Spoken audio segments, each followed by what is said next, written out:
नमस्कार प्रणाम। फिर से रोज सबके बीच में एगो वीडियो लेके आवता नहीं, जौना में हम चर्चा करे वाला बानी भैया पवन सिंह, पावर स्टार पवन सिंह और सुपर स्टार गुंजन सिंह।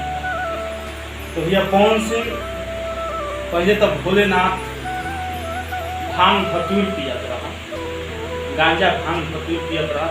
बाकी आज हम देखत नहीं कि पवन भैया खुदेने लेके पहुंचल बड़ा कि भोलेनाथ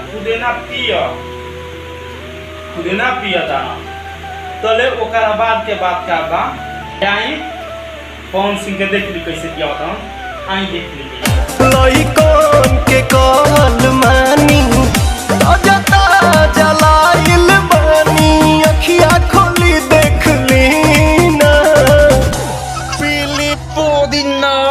अब ओकरा बाद एगो गुंजनो भैया कांवर लेके पहुंचल बा, सुपरस्टार मार्केट के बानी हो के गुंजन भैया, जबकि उहों के 2 घंटा 3 घंटा में 2 लाख 4 लाख मिलियन तक पहुंच जाला गाना गुंजन भैया के। सुपरस्टार गुंजन भैया बानी तो गुंजनो भैया का कइले बानी आ का कहतानी तो भोलेनाथ के दरबार में अब की चटनी पिसवावतानी, पुदीना के चटनी।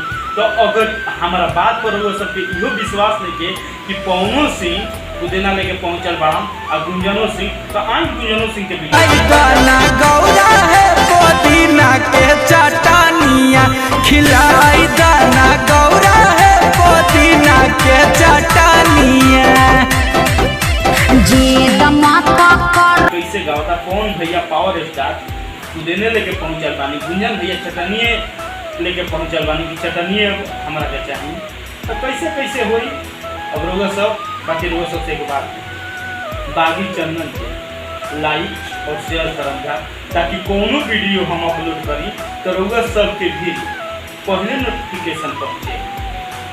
जय भोजपुरी, जय बागी।